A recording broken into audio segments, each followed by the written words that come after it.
I've enjoyed it, to be fair. I think some of the teams have rolled over, like Costa Rica, but some of them haven't. You know, you look at Canada last night. Brilliant. You know, they deserved to win the game for me.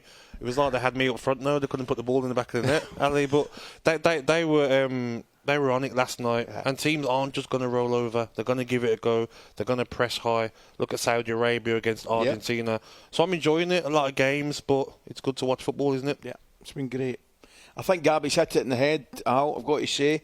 There's been some great performance. I wouldn't say not showing any respect, but that's the wrong way to put it. But I look at teams like Saudi Arabia, Japan, Canada.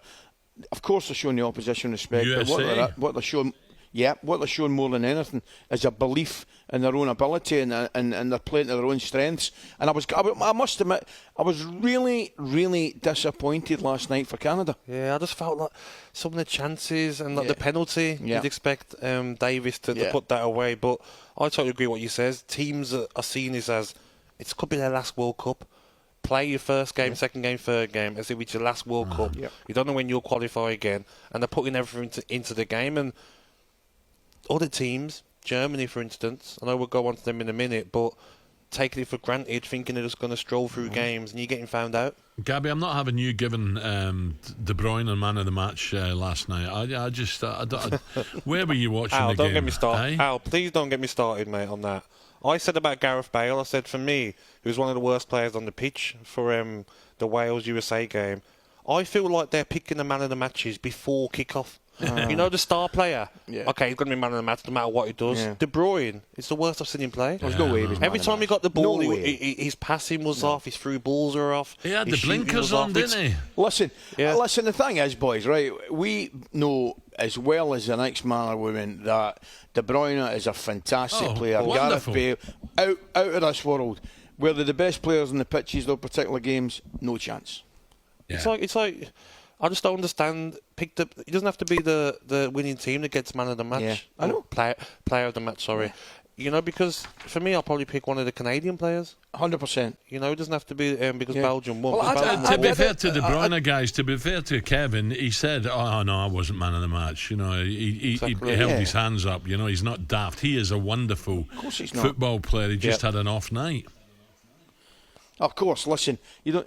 We're sitting discussing it, but the one person, or the two people that would know better than anybody, are Gareth Bale and Kevin De Bruyne. They're intelligent players, and they know when they're playing at the peak of their game. After the game, they put the man of the match trophy in their suitcase. Or have I nicked that one? Have I done that? Well, they have. But Gab and I were talking now just before we came on there, and it's amazing. It was Kyle Walker that used the word arrogance, you know, England is, and I don't like that word at all, and that's where I would maybe take issue. I think he's got a fair point with everything else he says, but I think that's one.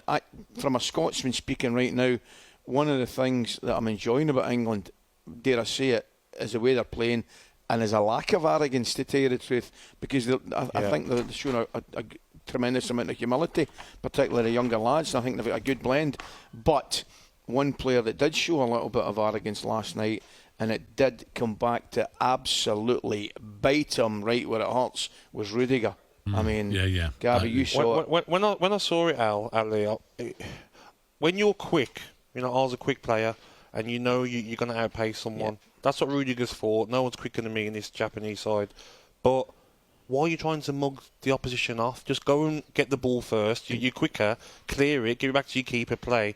He's tried to really mug them off. Like, this is too easy. You can't get past me. And sometimes you get your karma straight away. They lose 2-1. You know, and next game he's got to think to himself, just defend. You know, don't try and take the mick out of other players this World Cup, because you got your medicine straight away. And that Germany side, round of 16, they lost to England in the Euros. I thought they were pathetic last year in the Euros. This year, I feel like they'll go out. I feel like Spain will beat them. And I agree with you. What's happening to Germany? Well, they've got a bunch of pretenders in their squad. Listen, they did a nightmare in 2018. Lost 2 of their opening 3 games. I think it was against Mexico and Costa Rica. And then it was only Tony Cruz's free kick that got them a draw. Was it against Sweden? And then obviously England knocking them out in the Euros. They're having, for them, a torrid time. Because I'm with you, Al, I don't know whether you agree. On current form and looking at that, can you see Germany beating Spain? I'm not so sure. They'd have to improve a great deal. There's no doubt about it. and you just wonder, Spain are sharing the goals at the moment, and it might just take a quality finish. It might be a 1-0 win either way. So I wouldn't put it past Germany beating Spain, but you'd make Spain favourites at this moment in time.